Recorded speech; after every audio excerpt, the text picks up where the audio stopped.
Hello guys, welcome back to my channel. तो आज हम अल्टीमेट प्रो किलर के नेक्स्ट पार्ट को स्टार्ट करने वाले हैं। तो चैप्टर की स्टार्ट वहीं से होती है जहां पर हमारा तेमम दियो की वजह से खुद पर काफ़ी ज़्यादा गुस्सा था और पागलों की तरह पंच बैग पर पंच किए जा रहा था। लेकिन शांत होने की बजाय उल्टा दियो के बारे में सोचकर और भी एक्साइटेड हो जाता है। उनकी इस हालत को देखकर जियोल ने उसे ऑफर किया कि वो दियो को बुलाने में उसकी हेल्प करेगा। पर तेमम थोड़ा हेजिटेट करते हुए मान गया और अगले ही सीन में हम देखते हैं कि जियोल ने तो तेमम के क्लोथ रिमूव करवा के उसके हाथ पर बांधकर उसे बाथटब में लेटा दिया था। पर तेमम अजीब सा मुंह बनाते हुए बोलता है, तुमने बोला था कि तुम दियो को बुलाने में मेरी हेल्प करोगे। आई स्वेयर मैं तुम्हें मार डालूंगा। बोलता है, क्या तुमने पावलोव के डॉग एक्सपेरिमेंट के बारे में सुना है? हर बार डॉग को खाना खिलाने से पहले वो एक बेल रिंग किया करता था। तो जब भी उसे बेल सुनाई देती तो उसे लगता अब उसे खाना मिलेगा और वो अपनी दुम हिलाने लगता। बल्कि ये बात तो तेमू के सर के ऊपर से ही गुजर जाती है। वो सीरियसली पूछता है, तो क्या?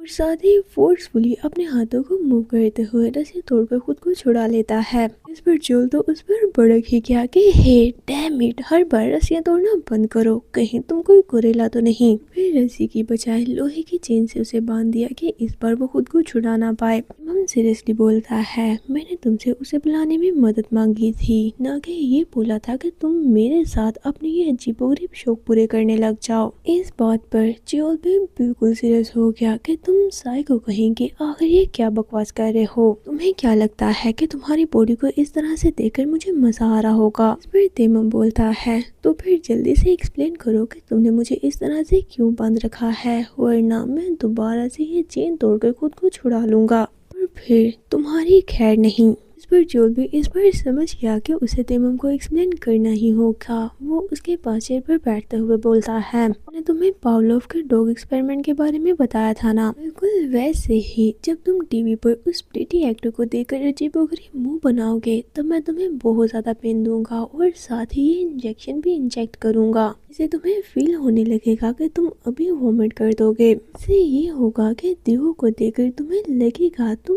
पेन में हो और तुम्हें वॉमिट आने वाली है। तो जब भी तुम उसका फेस देखोगे या उसकी वॉइस सुनोगे तो तुम्हारी बॉडी उससे दूर भागने की कोशिश करेगी। इसके तुम्हारे आसपास होने से तुम्हें बहुत ज्यादा अनकंफर्टेबल फील होने वाला है। क्योंकि ये एक्सप्रेशन सुनकर तेमम तो और भी अजीब से एक्सप्रेशन बना लेता है, जिस पर जियोल उस पर भड़क गया कि हे तुम ये कैसा फेस बना रहे हो? ये आइडिया बहुत कमाल का है, इसे तुम्हें जरूर ही हेल्प मिलेगी। तेमम बोलता है, मुझे लग रहा है कि मैंने ऐसा ही सेम सीन किसी मूवी में देखा था। जिसकी ये बात सुनकर जियोल बिल्कुल ही चौंक गया, क्योंकि सच में ही उसने ये आइडिया मूवी से ही कॉपी किया था। फिर हम देखते हैं कि उसने पास पर एक कंटेनर से आइस लेकर बाथटब को पूरी तरह आइस से भर दिया। इससे तेमम की बॉडी कांपने लग गई और वो कांपते हुए बोलता है, अगर ये आइडिया काम नहीं किया तो सच में तुम मरने वाले हो। जिस पर तेमम जल्दी से बोलता है, क्या तुम जानना चाहते हो जितने भी किलर्स की मैंने हेल्प की है उनके रिव्यूज क्या थे? उनके रिव्यूज बहुत अच्छे थे, इतने कि तुम सोच भी नहीं सकते। वैसे भी मैं ऐसी चीजों के बारे में मजाक नहीं करता, तो कम ऑन जरा मुझ पर ट्रस्ट करो। तेमम कांपते हुए पूछता है, तुमने कितने लोगों की हेल्प की है? जियोल एक्साइटिंगली बताता है 20 लोगों की। इस पर तेमम पूछता है, तो उनमें से कितनों पर ये मेथड काम किया था? इस क्वेश्चन पर तो जियोल चौंकते हुए थोड़ी देर के लिए वहीं पर रुक गया और फिर स्माइल करते हुए बोलता है, सभी पर सिवाय एक के। वैसे भी क्या तुम्हें नहीं लगता कि ये रिजल्ट्स बहुत कमाल के हैं?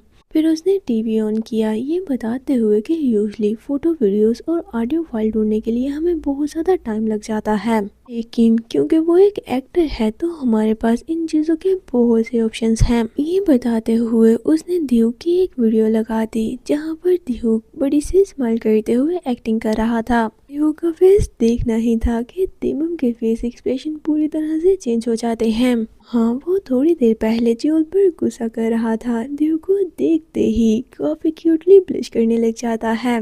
इसमें होने की वजह से उसकी बॉडी कांप रही थी, लेकिन फिर भी वो एक्साइटेड हो चुका था। अब अभी उसने ब्लश करना स्टार्ट ही किया था कि जोल जल्दी से उसकी नेक पर वही इंजेक्शन इंजेक्ट कर देता है। इसे तेमम को पेन तो हुई, लेकिन उसके फेस एक्सप्रेशन बिल्कुल भी चेंज नहीं होते। इसके ये एक्सप्रेशन देखकर जोल को ही डिस्गस्टिंग फील होने लग जाता है और बोलता है, हे ऐसे घटिया फेस एक्सप्रेशन बनाना बंद करो। इस पर तेमम बोलता है, इसी वजह से ही तो हम ये तुम्हारे अजीब प्लान को ट्राई कर रहे हैं ताकि मैं ऐसे रिएक्ट ना करूं। ये बोलते हुए अचानक से उसे कुछ होने लगा।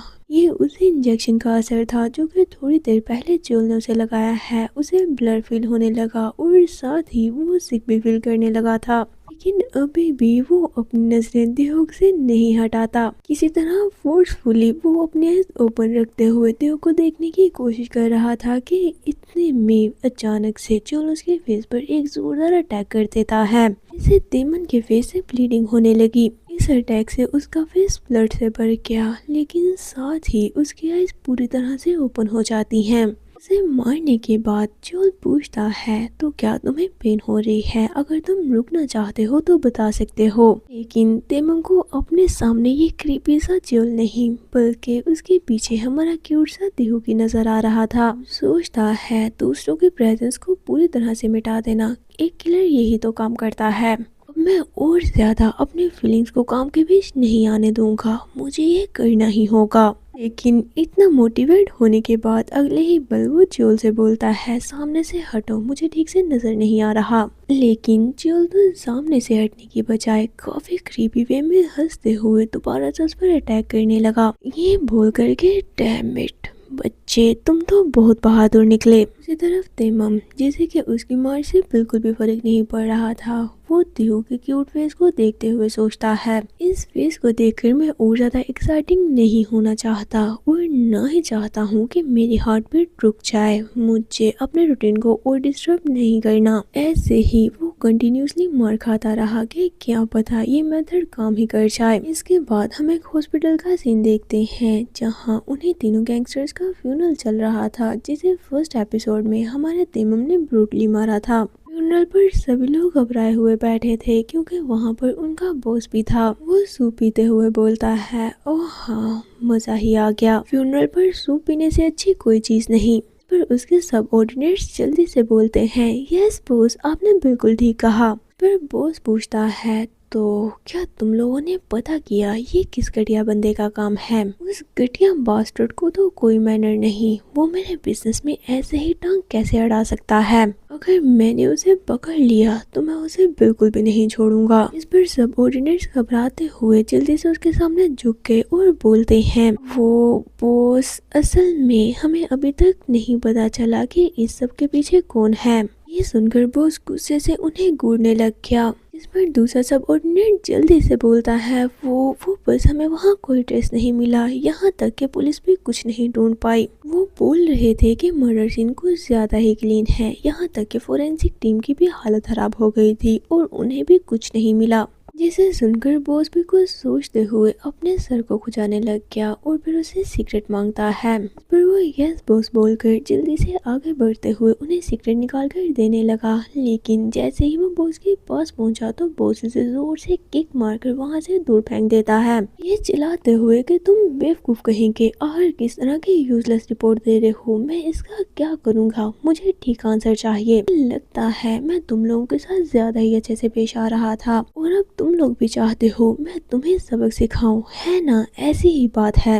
इसे ऐसे मार पड़ता देखकर दूसरे सबऑर्डिनेट घबराते हुए जल्दी से अपना मुंह छुपाने लगते हैं। इतने में एक सबऑर्डिनेट को अचानक से कुछ याद आया, जिस पर वो चौंकते हुए जल्दी से बॉस को बुलाता है। बॉस, जो अभी भी उसे पीट ही रहा था, फ्रस्ट्रेट होते हुए पूछता है, ओह, अब तुम्हें क्या कहना है? जिस पर वो बताता है, बॉस, मैंने सुना है कि कैंगरी गैंग के साथ भी कुछ ऐसा ही हुआ था। ये सुनकर बॉस उसे मारते हुए रुक गया और पूछता है, क्या मतलब, तुम क्या कहना चाह रहे हो? जिस पर सब ऑर्डिनेट बताता है उन्हें भी कोई सुराग नहीं मिला था। मर्डर सीन अजीब तरह से कुछ ज्यादा ही क्लीन था, बिना किसी भी सुराग के। पता नहीं उसने ऐसा क्यों किया, लेकिन ये वही सेम पर्सन हो सकता है। बॉस बोलता है, सबूत ना मिलना ऐसा कुछ हो ही नहीं सकता, क्योंकि वहाँ गैंगस्टर्स की मौत हुई है, इसीलिए पुलिस को उसे कोई फर्क ही नहीं पड़ता होगा।